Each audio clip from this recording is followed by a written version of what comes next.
Last week, we started a new conversation called An Introduction to Love. And what we're doing is we're looking at or exploring what is arguably, some scholars said, a literary masterpiece. One of the most profound chapters in all of the Bible, 1 Corinthians 13. And we're trying to walk through these Greek words and Greek phrases that Paul uses in this particular chapter to give us a new way of understanding love that, in my experience, can change the way we interact with just about everything, all right? I hope that what we do in this series is attempt to explore and experience a deeper, wider, and I even use this phrase, countercultural understanding of love. Now, last week we spent a pretty good amount of time just in the context of 1 Corinthians 13 because many of us, like when we hear this passage, you probably know it already, even if you're like, I don't, 1 Corinthians 13, love is patient, love is kind. Most of us have probably heard this read at like weddings before.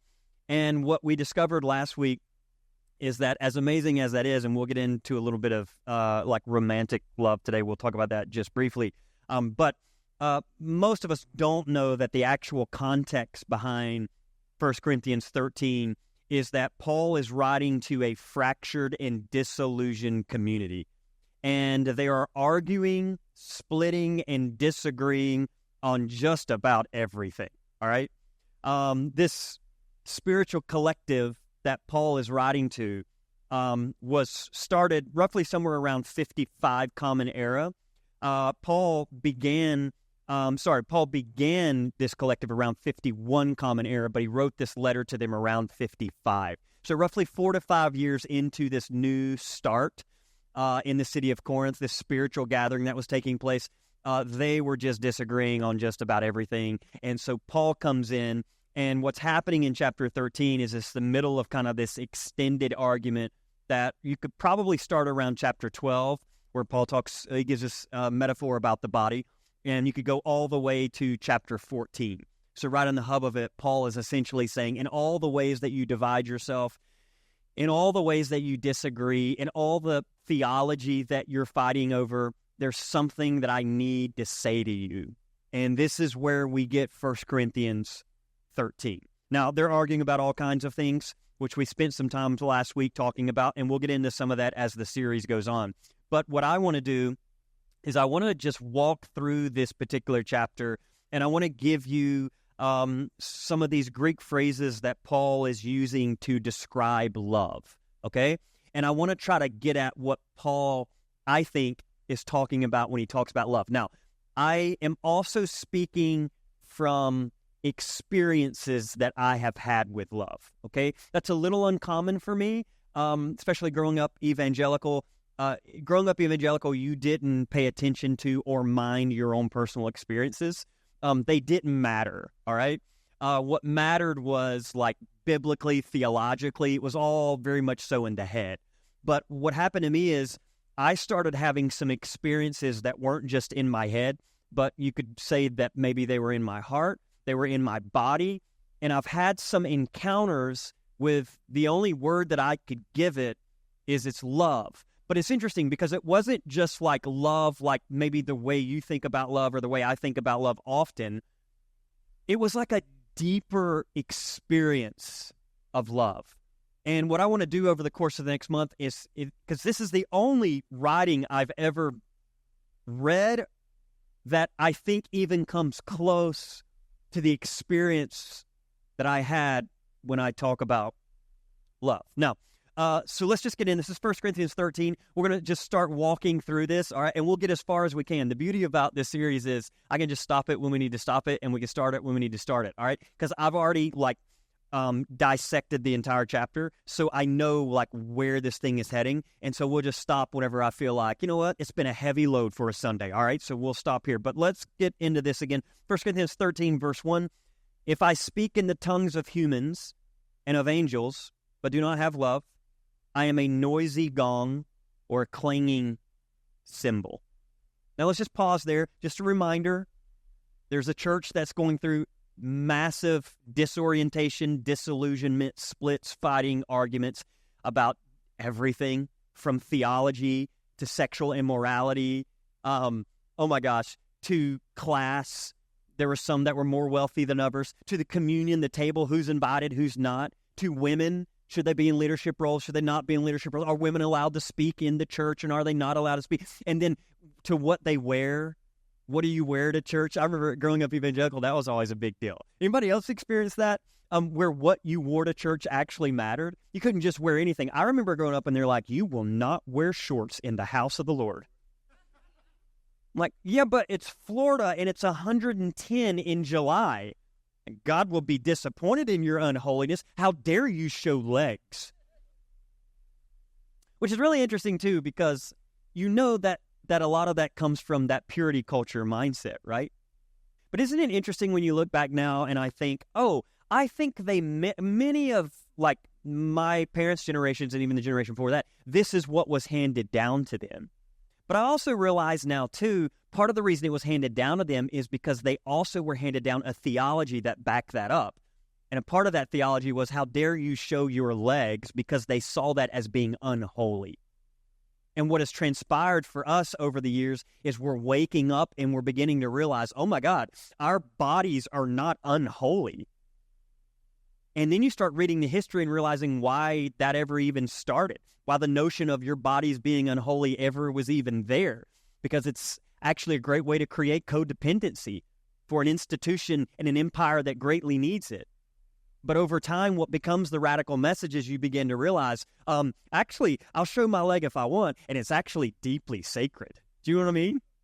Because our bodies are deeply sacred and holy, because, well, we're made in the image of the divine. So, all of that said, you can imagine all these fights that are going on. What do you wear? Should women wear these veils? Should they not? And then, oh my gosh, resurrection. They're like, what? Resurrection of the dead? Will people rise? They're just fighting over everything. And so you imagine, like, Paul writes this letter, and then someone brings it in. As I understand it, someone brings it in, one of the leaders, and what they would do is they would read what Paul wrote. So they'd stand up in this spiritual collective in Corinth. And just imagine that. Imagine in the context of all that splitting and fighting, these opening words. If I speak in the tongues of humans and of angels, but do not have love, I am a noisy gong or a clanging cymbal. I mean, it's right to the heart of it. And if I have prophetic powers and understand all mysteries and all knowledge, and if I have all faith so as to remove mountains, but do not have love, I am nothing. And if I give away all my possessions, and if I hand over my body so that I may boast, but do not have love, I gain nothing. Now, this is where we left off last week, so shall we continue? Love is, now let's stop there. We're not going to get to the patient and kind. We'll wait on that next week, okay? 2 words, all I want to give you. Love is. Now, what Paul is about to do is Paul is about to proceed to describe the love that he's trying to get at here. What he's going to do is he's going to use positive expressions. So like love is patient, love is kind. Can't wait. When we come back in 2 weeks, we need to talk about love being kind. Kindness might be a really nice thing for Christians to grab hold of. Because some of the most unkind humans I've ever met are people who claim to be the most spiritual people. Okay? Now, that's in 2 weeks. So come back. If you have a problem with kindness, come back. All right? 2 weeks. Paul gives 2 positive descriptors. Love is patient, love is kind. And then what's going to happen is he realizes, wait. That's not working either. God, how do I get this? And this has been my task as a communicator. How do I show the world what I'm talking about when I talk about love? So I'll use all these descriptions, say love is patient, love is kind, and then he turns and he uses some negatives. I'll tell you what love is not. So it's just like he's throwing darts at the dartboard trying to get it. I'll tell you what love is not. Love is not this, love is not this, love is not this. And then he flips it again and he was like, love is eternal. So we're going to start walking through all of that because I just want you to see what I think Paul's getting at. But before we get there, we have to just park right here. This word that Paul uses, so our text reads love is, all right? Now, you know this because you're in the master's program here at Bindings Lake and you know about the Bible. We've done series on the Bible. The Bible wasn't written in English, and so the word love is not actually the original word used here. It's a really interesting word used here that I want to get into. And if you grew up in church, you've probably heard some of this floating around, but maybe we can turn the diamond a little bit and give you a refraction that perhaps you haven't seen before, right? But when Paul uses the word love, essentially what Paul is about to do is he's about to help give some sense of language and definition to this question. What is love? Now, if I were to park here, I would ask it this way. How do we define love? If I were to go around the room right now and you didn't have any time to think about it, but I point blank called it out right now and said, you define love, what would be the first thing that comes to your mind? Now, some of you, maybe you're here and you spit out Valentine's Day. All right? All right. What is love? Cupid. Right? What is love? Maybe you're here with your partner right now. Like, this is love. Okay, great. What is this? What is this? How do we define love? This is what Paul is setting out to get at here. Now, let's start with a working definition of love by Webster's Dictionary, okay? Webster's working definition of love says love is an intense feeling of deep affection. That's pretty good, isn't it? An intense feeling of deep affection. Now, I think most of us living where we live would probably agree, yeah, makes sense. When I think about love, the first thing that comes to my mind is maybe you could say it's an emotion, but I certainly feel something, right? If you've ever experienced or encountered love, you know with love there seems to be a feeling there. It makes you feel good, doesn't it? There's something about it. It's a feeling, but it's not just a feeling. It's a feeling, and then I love this, of deep affection. All right? And that deep word, I think, is key because it's a feeling that you don't always experience everywhere, but when you do experience, you know there's something magical. There's something deep about what you're experiencing. And the word affection, I think, is huge because I do think that's what describes. It's a love, but it seems to be aimed towards something. It's an affection for someone or something or ourselves. An intense feeling of deep affection. Here's the problem with that definition. The problem with that definition for me is that I think it does a really good job of explaining the love that we experience on a day-to-day basis. But I think what you see Paul doing here is he would also, if he was around today, probably look at that and go, pretty good, Webster, but it's still not getting at what I'm trying to get at here. And this is a part of the dilemma. When you start talking about love, when you start writing about love, love becomes this vague and overused term, right? I mean, think about how overused the word love is even in your life. It is true in my life. I can't tell you how many times I say today, God, I love that show. Or, God, I swear to you, this week, I was out, I try to play around in golf as much as I can, and I said I have a love-hate relationship with golf, right? Some days I absolutely hate it. It's the worst game. It drives you mad. I don't even understand why people pay to play it. It's stupid, and why does it even exist? Then other days, and I swear to you, I had that experience. I have a coach. I have this coach. He's amazing, and I've been practicing with him, and I am just bent on breaking 80. It's just my goal. And my wife always tells me, when you set out to do something, one thing I'll say about you, you will go to your grave, but you will die working toward it if you don't reach it, but you will reach it. And I'm like, I will. And I've determined, this is what's so beautiful about golf is different than any other sport. When you're 42, check it out. You're not going to go out and just like, I think I'm going to take up basketball. Probably not going to be amazing at it. You know what I'm talking about? Like 42.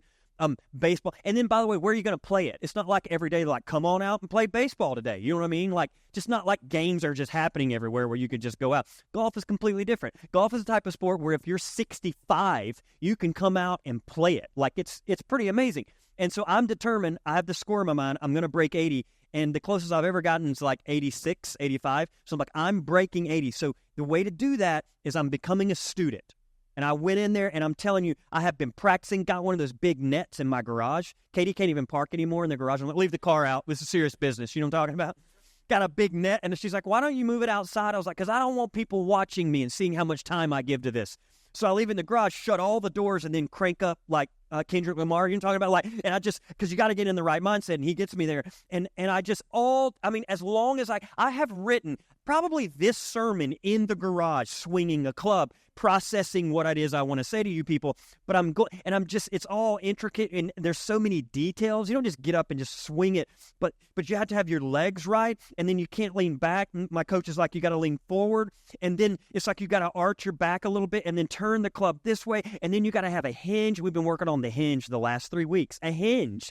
Like some people hinge here, some people come up top and hinge up top, but it gets you around. And then you don't just swing, you come through with the body and follow through. And then so it's like chest this way, back down, back up. You know what I'm talking about? Like this is the thing. Now, all of that said, I am dedicated to this thing. Like I have a goal. I want to break 80, and I will be with this coach until I break 80. I also think he knows that. And I think, that's going to be a lot of money that I can make if I slowly bring him along instead of giving him all the goods at one time. You know what I mean? And so I've been working, and then the other day I went out and I was psyched up. I'm like, oh my God, my game is on fire right now. And I went out there and scored one of the worst games of golf I've ever had in my life.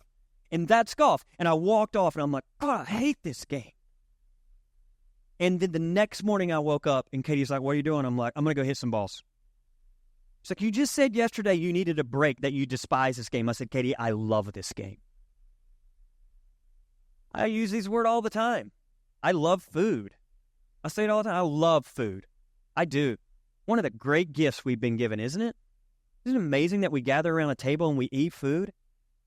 We don't just eat any food, but God, I love the types of food I eat. We use this flippantly. We just throw this word around like love, and I'm not even sure that we know exactly what we mean when we use the phrase. Then, of course, we got our working definition from Hollywood, which is essentially love is associated with Valentine's Day. Love is associated, it's kind of this fickle, anemic, ethereal, sentimental, meaningless, inadequate word that we use, that we throw around. And when we think of love, we think of romantic love. That's usually the first thing that comes to our mind. I mean, think about all the musicians that sing about love. I mean, you take most country songs, it's about a broken heart from love and a shotgun and a truck. You know what I mean? Like it's a little bit of all that, but you throw it in there and there's some kind of heartbreak in there. You take most of Taylor Swift's Tortured Poets department. If you take those songs and dissect them, which I'm told there are humans that do that for a living, they basically just we're taking their songs and there's so much code in those songs, But if you dissect those songs, there's so much in it. And guess what it's about? Love. It's about love. Yeah, because we have this kind of working understanding of what love is. And for many of us, maybe love is like this emotion that we experience for the first time as junior high students with our first crush. You know what I'm talking about? Yeah. Or maybe you're newly into marriage. What's love? Well, I can tell you what love is. Yeah. Yeah. Here's the thing. The last thing this collective that was in a fight needed was some sappy love poem written to them by Paul. All right? Our cultural understanding of love is not what Paul is talking about here. Our cultural understanding of love is not sufficient in and of itself to carry the full meaning of what Paul is trying to get at in 1 Corinthians 13. Our cultural understanding of love seems to be only like a pale shadow of what love actually is. Now, let me give you an example of this. And this even gets in theology. Recently, I wrote a series of tweets or whatever they're called now. I don't know what you call them anymore. I'm confused. But I wrote on that medium a couple of words about love.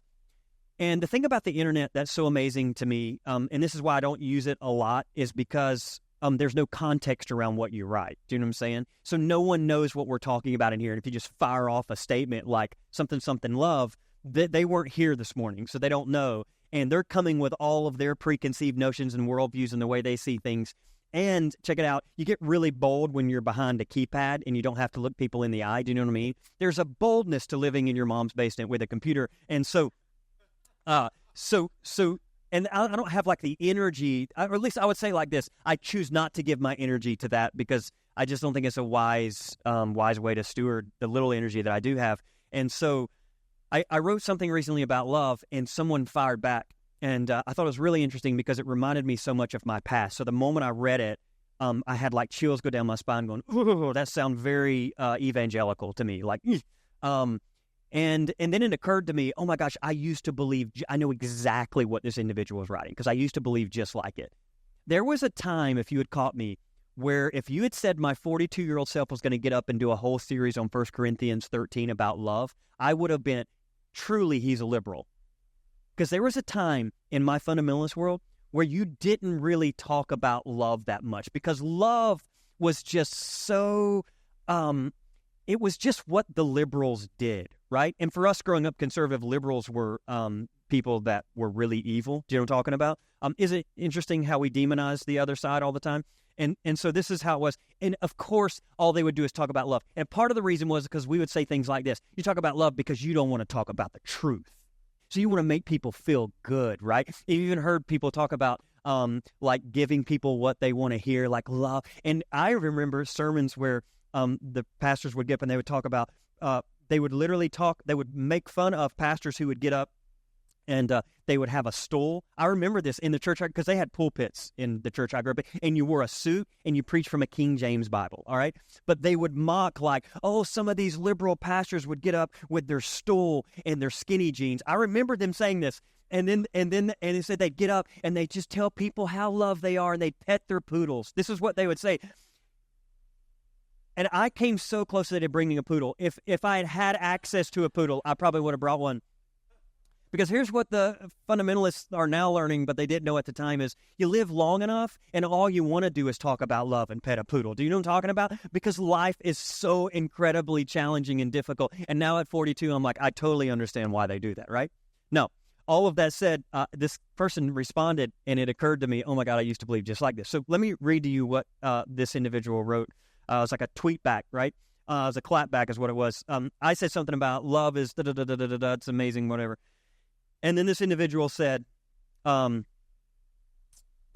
Cody, love without truth affirms us but denies our flaws. Truth without love is harsh and has no compassion for the person's flaws. So we need both, Pastor. And then he went on to say, it's a shame the church is only focused on love and not also love and truth. And it's kind of a wink and a nod towards us. That's you, by the way. So if you want to respond, I can give you... Yeah, because we've kind of notoriously become known, or at least what people think is that we just condone everything in the name of love, right? Now, a couple of things. Now, I'm going to come back to this statement because Paul does talk about love and truth towards the end of his writing. So we'll come back and really dissect what I think is happening here. But first impulse, when I saw that, the very first impulse that popped up that I thought was really interesting was not, first impulse was chills down the spine, a little bit triggery, just like, ew. That just, anytime someone says to me, it's a shame the church is only focused on love. That's a head tilt for me, like only focused on, it's a shame that, can you imagine someone saying to you, it's a shame you're only focused on love in your life? Is it ashamed? First of all, I don't use the word shame, all right? And can we throw this out here? Can we stop shaming each other? Can we stop shaming each other? Because and I'll tell you this, and I appreciate the light applause from three of you, but I just, Jesus Christ. All right. I would say this, though. The thing about shame is, and here's my experience, I think the reason people shame people is because they're trying to get them to change or shift or see things. But I want you to know, shame has never transformed anyone. Never. And just to help you, it's never actually going to change anyone's life. So you can shame all you want. It's just not going to do what it is you want done. All right? So, first of all, I don't do shame. Second, I'll say this. It occurred to me that this individual is not understanding what I'm saying when I talk about love. And I think that maybe is what Paul is trying to get at here. All right? For this individual, love is this kind of cultural understanding, kind of this fluffy, romantic idea that everything's okay. And then you have truth over here, which is like, the noble thing that you stand up for, and that we need both. Now, I'm going to get into the fact that I actually don't think those are on the same playing field, and I don't even think they should be separated when you're talking about the kind of love that I'm talking about, because the kind of love that I'm talking about includes truth, all right?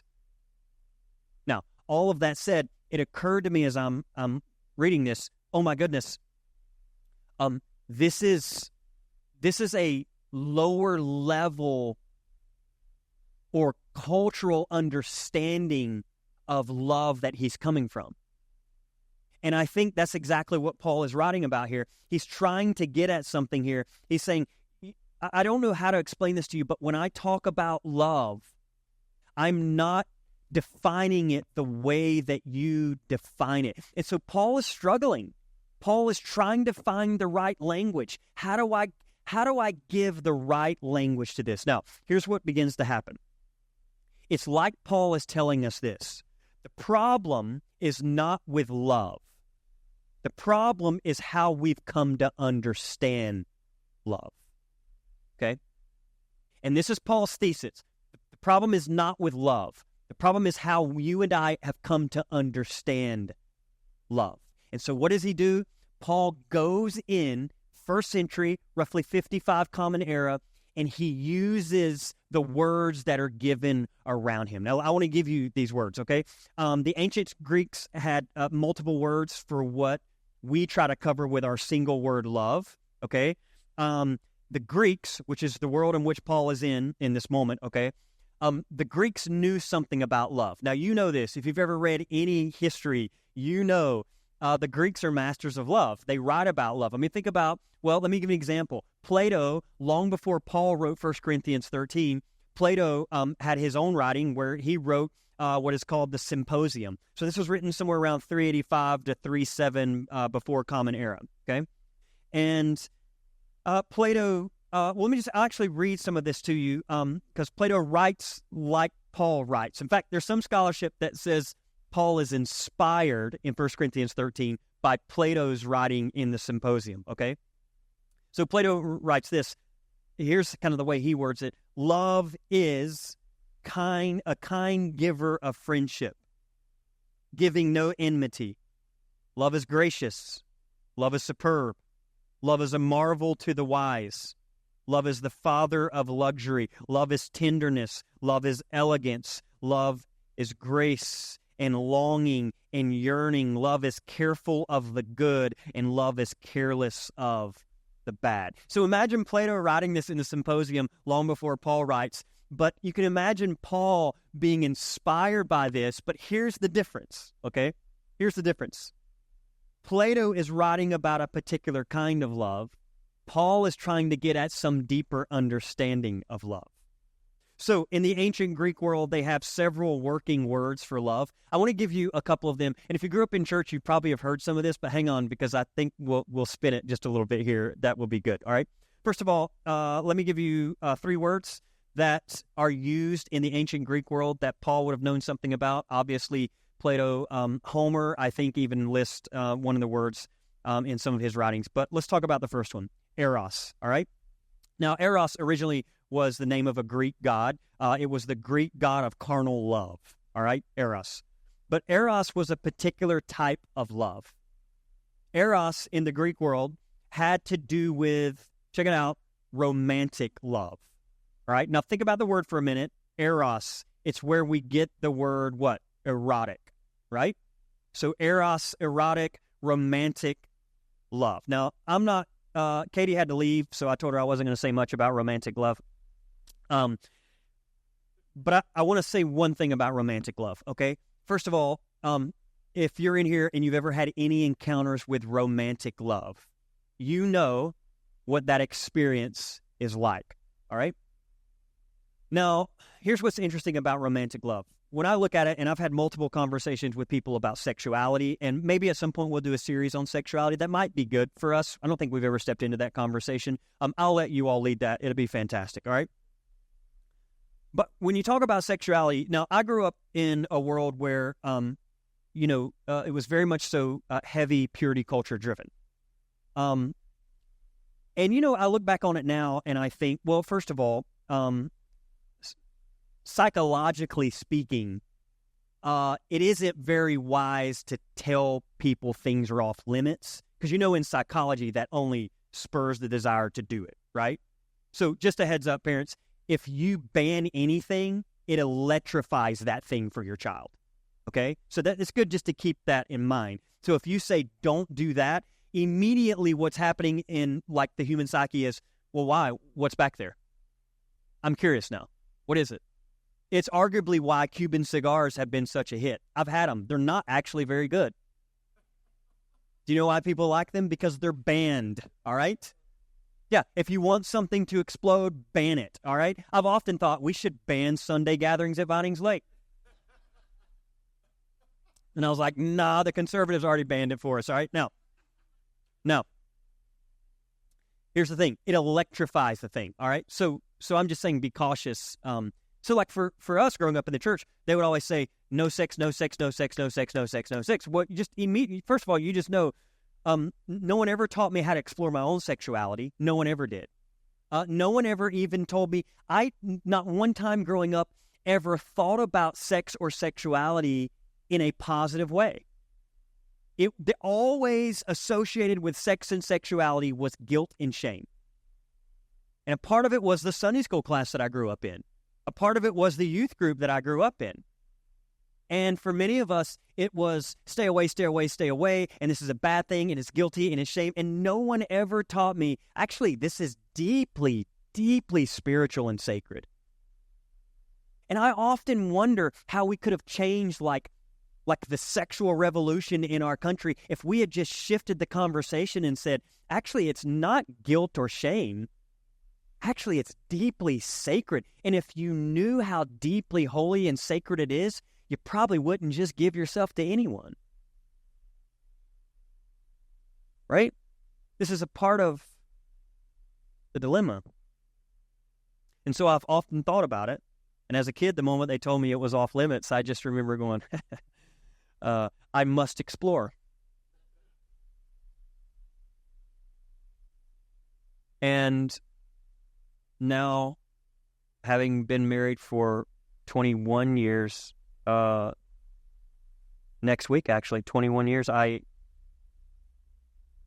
had multiple conversations with people about sexuality, and it's interesting because they all are very intrigued. Like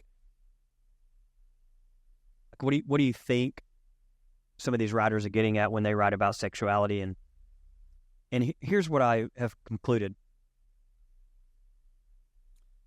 Sex is an interesting thing, okay? That's a statement of the day right there. But there's something symbolic about it. And I need you to follow me here. There's something symbolic about it. Think about passion for just a minute. I would say passion is energy, all right? Passion is like a drive from within. As one writer put it, it's a creative force. But I also think it's a thirst. And if you look just symbolically at the act of, quote, making love, if you look symbolically at it, you know what symbolically happens is two people come together. It's almost like there's a thirst or a longing innate within the human species for oneness. Oneness. And I wonder if the reason is that because we failed to see that we are all actually already inherently united together as one. And so in many ways, it's like we come to a relationship and we long, we wouldn't say it this way, but we long for a companion. We long for oneness, probably perhaps because there's some deep sense of loneliness within all of us.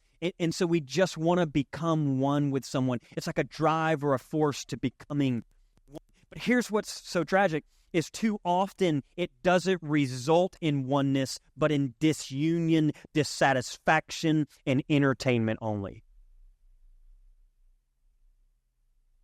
And it never seems to last, does it? And here's the phrase, it's never enough. It's never enough. Can I say this? I don't know who I'm asking, but I'm waiting for one of y'all like, no, actually, you can't say this. As a kid growing up, especially as one growing up in purity culture, I thought a lot about sex growing up as a kid. I did. I was also a heterosexual young teenage boy, and I don't know how to tell you parents this. Hopefully y'all know this, but probably 90% of what your kid thinks about is sex, okay? And I'm just speaking from males, okay? And as a kid, it was just consume my thoughts, because it's always mysterious.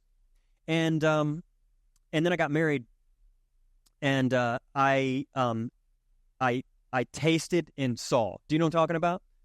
And 21 years after marriage now, I've come to realize I thought for the longest time as a kid that when I reached such and such, then ultimate satisfaction would happen. Do you know what I'm saying?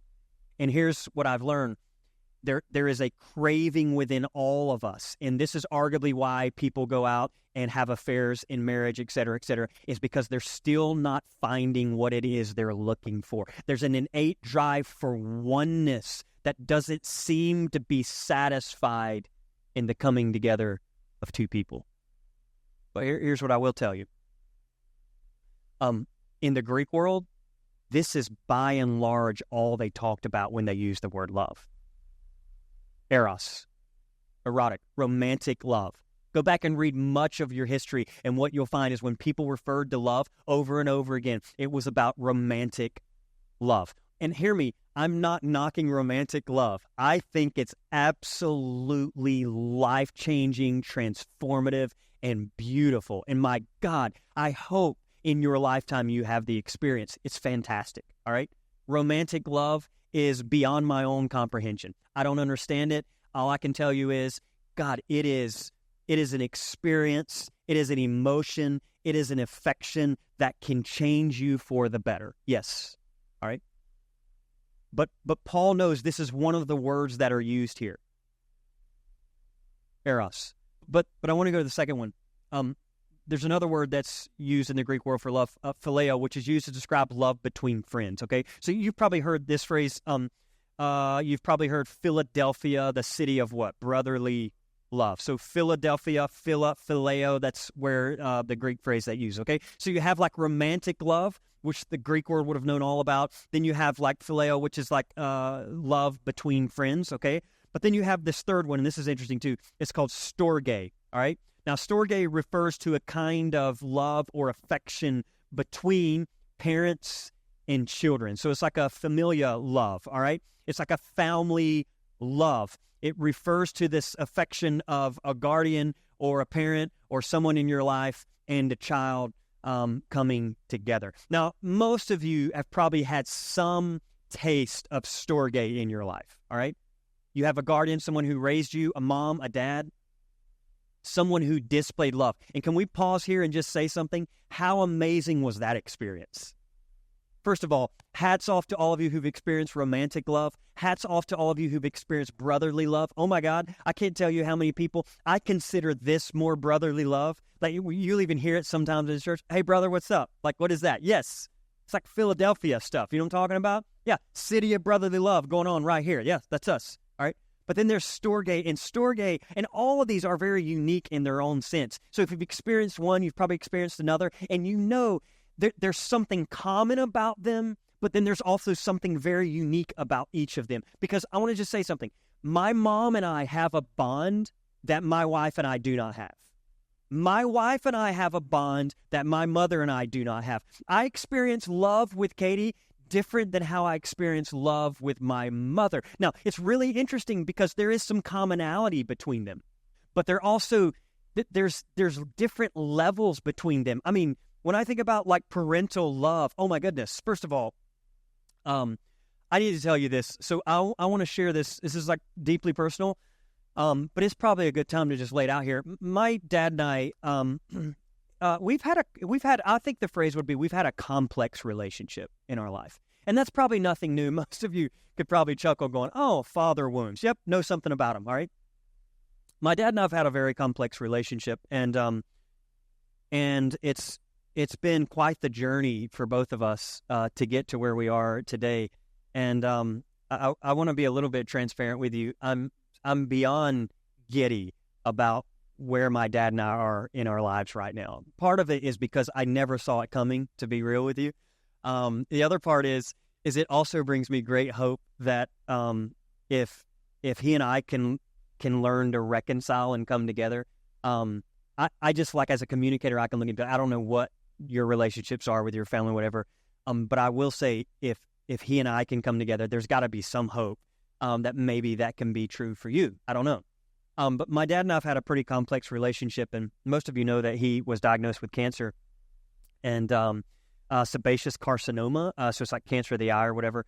And he started chemo, and when he started chemo, before he started chemo, we started bonding on something different than we ever had before, because he called me one day and he said, son, I just had my first panic attack. Do you know anything about it?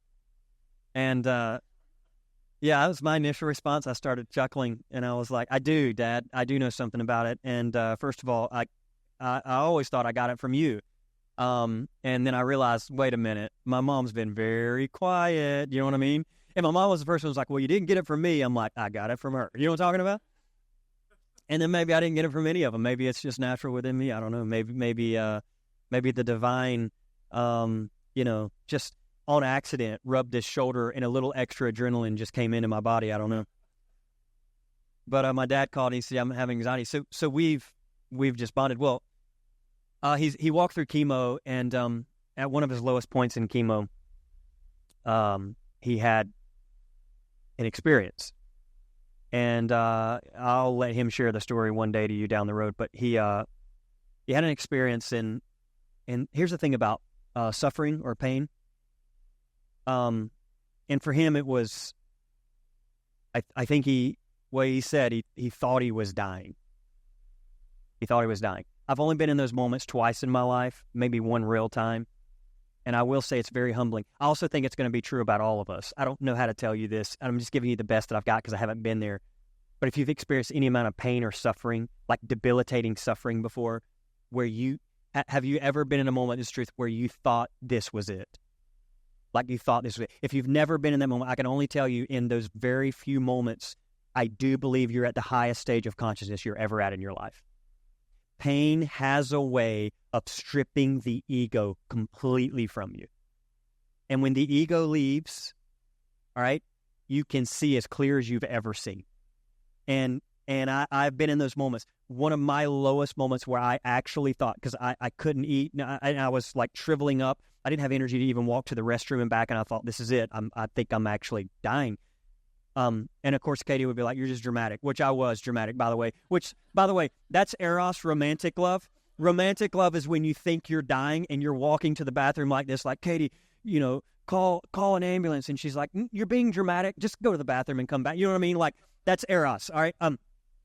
And so I thought I was dying. And in that moment, I mean, I was so humbled, and I began to see things in a way I've never seen the world before. For just a glimpse I did. And here's what's so weird about it. In that moment, in that glimpse, there was zero judgment. God, it was amazing. Zero. Take the worst enemy in my life, and I looked at them with empathy and compassion because I could see for the first time how they saw the world. Whoa. So my dad hit his lowest point, and he decides to text me at one of his lowest points. And he texts me, if you don't mind, I want to read that text to you, okay? Now, this is deeply personal, but you all are family, so we'll share it with you. He goes in this whole spiel of being refined is the word he uses. And we had been talking about how pain has a way of carving the rough edges off of you. And he said, son, any and every way I have hurt you or offended you, please forgive me.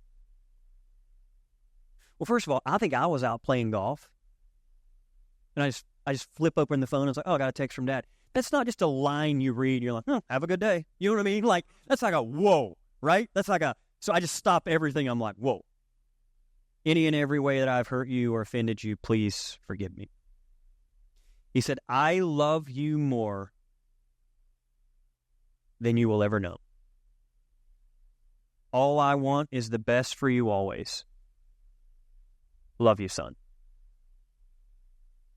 I was like, how do you respond back to that? First of all, I remember my initial impulse was, let's FaceTime, say it to me. Do you know what I mean? My face. Because my dad and I, we're both the same human. And we don't like face-to-face confrontations on our favorite things. And we also don't like the ooey-gooey feeling of love. Do you know what I'm talking about? We're like, this is getting a little weird, right? And yes, if you're here and you're in therapy, don't therapize me, okay?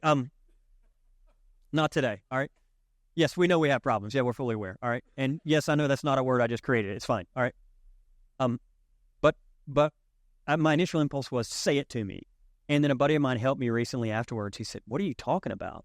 He said, you just received the greatest gift you've ever gotten. Now, whenever he does pass, whenever that is, God forbid, you will have that in writing.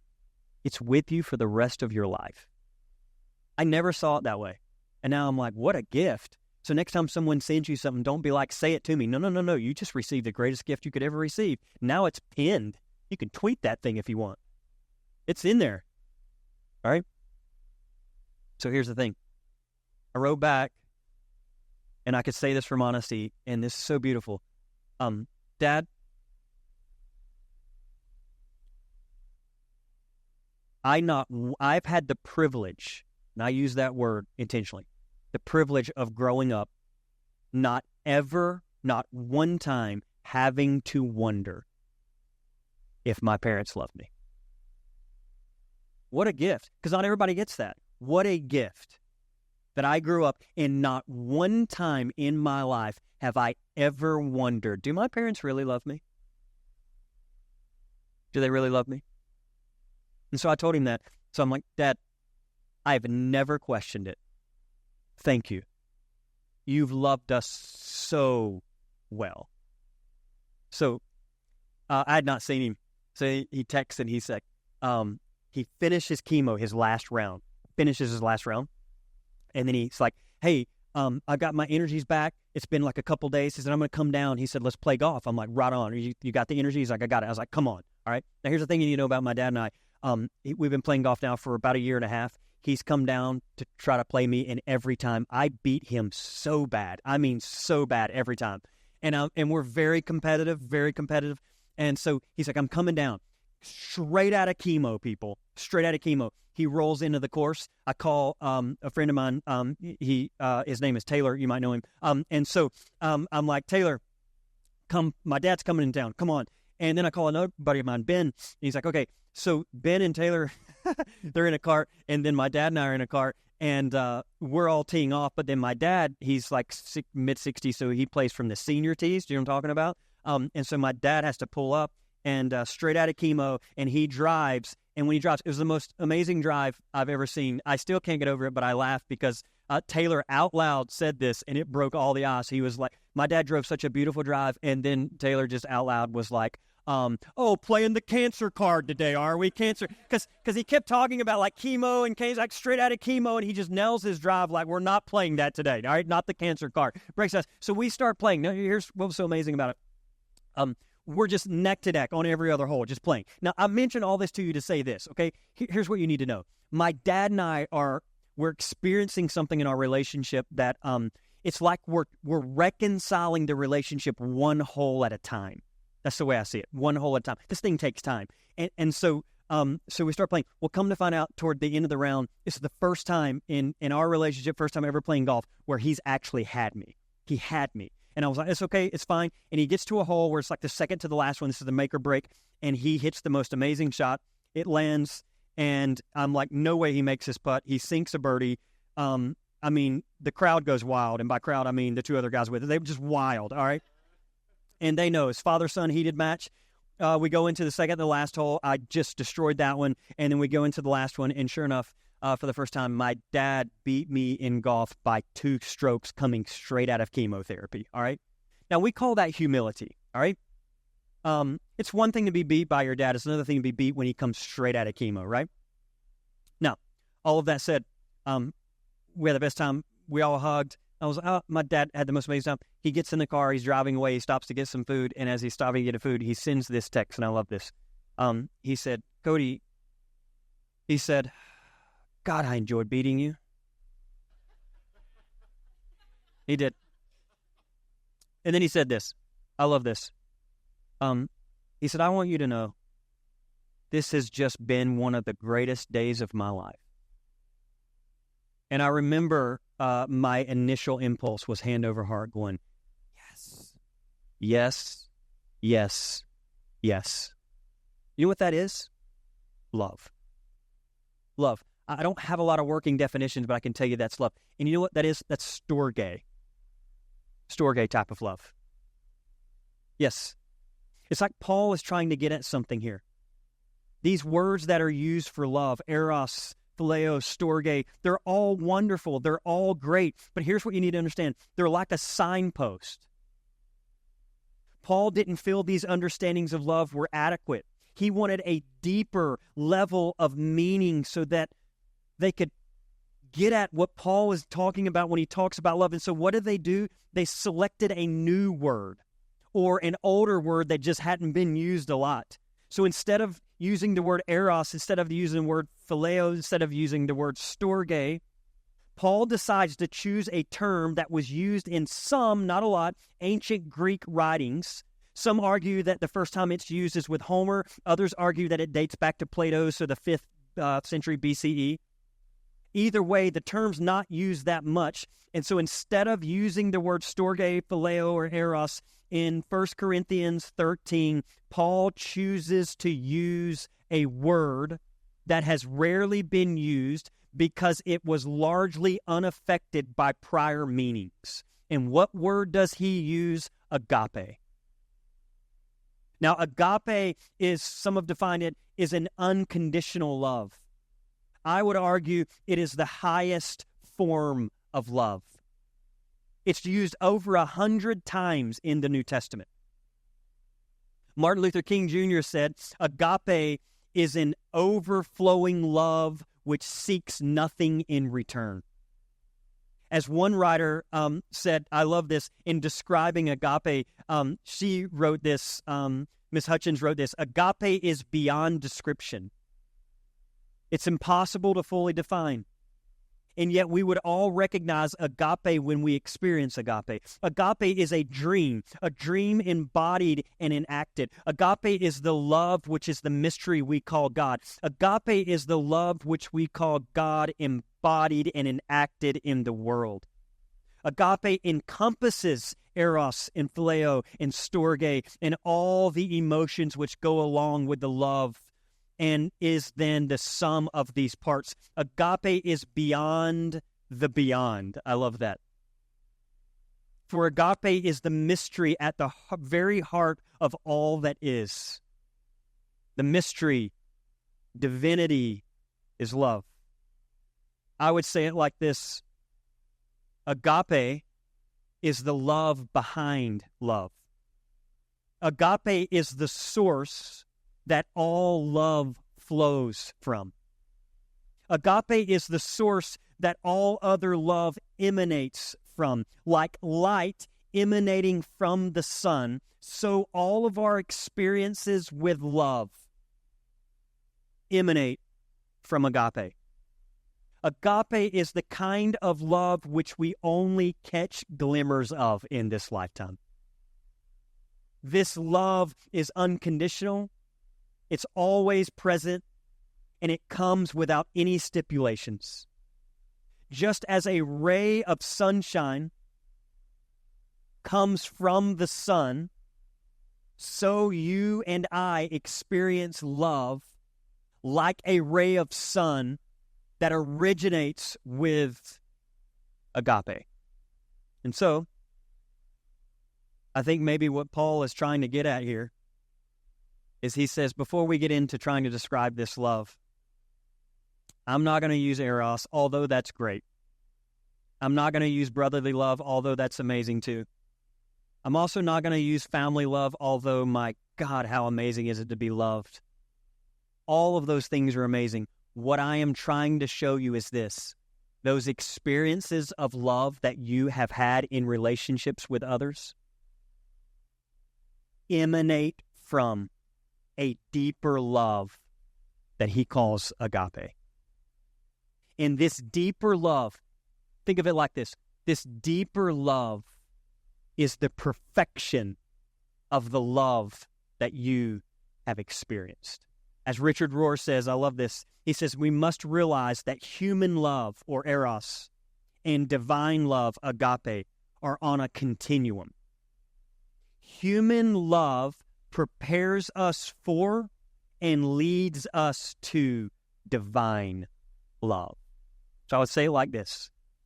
If you've ever felt loved in this room by anyone or anything, your dog, all right, your cat, your pet, whatever it is, if you've ever felt love, here's all I can tell you, is that experience you had is a glimmer of what I believe the divine love is like for us. All we're getting is samples and taste of what is actually ultimacy, is what we mean when we talk about love. So what if we followed it? What if we followed the trail? What if I told you the love you experience from those around you? What if I told you you could experience that and it could be magnified in ways that you've never experienced before? What if I told you that type of love is not only present for you to experience, but that type of love is actually closer to you than you ever imagined? And what if I told you that that type of love actually can work its way through you to others? What if you and I could be conduits or vessels of agape love to the world around us? I'm talking about a deeper love than this world knows. Well, then everything changes. Everything changes. Okay. Let's close here. I'll just close with a Rohr quote. This is the best explanation I can give you. And in 2 weeks, we'll pick up with the descriptions where Paul's getting at. Rohr says this: when we're in love, in agape, we are able to see correctly. Pause it right there. When you have experiences with agape, you will see correctly. I can't explain that to you. I'm not here to explain it to you. All I'm here to tell you is this. Imagine putting on a pair of glasses going, oh, I didn't know that's how the world looked. Yep. Yes. I've only had 2 encounters with it, but I can tell you this. I've never seen the world right since. Slip on the glasses going, oh my God. Ever? He goes on. This is the closest to the detail of what I think happened within me when I experienced this love, okay? When we're in love, in agape, we're able to see correctly. When we're reading reality correctly, we will love. We will know how to love, and we will be in love. We will not have a judgmental, negative, or critical stance. It just doesn't exist. It does not exist. I cannot explain that to you either, but I'm telling you, in the presence of agape, judgment does not exist. We will see what's really happening. from some place we do not completely understand comes this capacity to forgive. My God, some of you have been working so hard to try to forgive someone. You can't do it. It's so hard. One taste, you will have the capacity to forgive, to embrace, to compassionately understand. My God.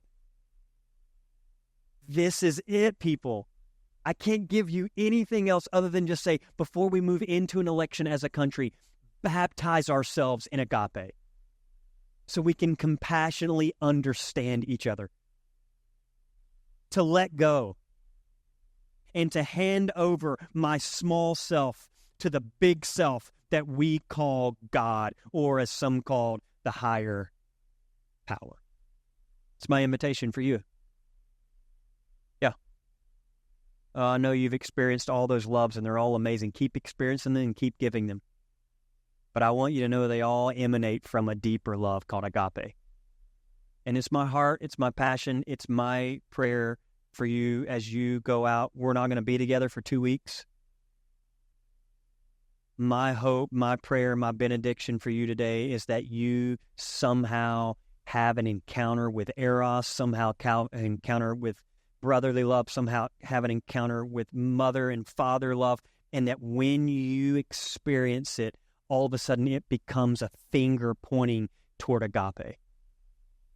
And it's my hope that you have just a brush of it. As Paul goes on to say, we see dimly now, but in due time we'll see clearly. But for now, we'll take these little samples of love that we're given, because even those contain the power to transform us.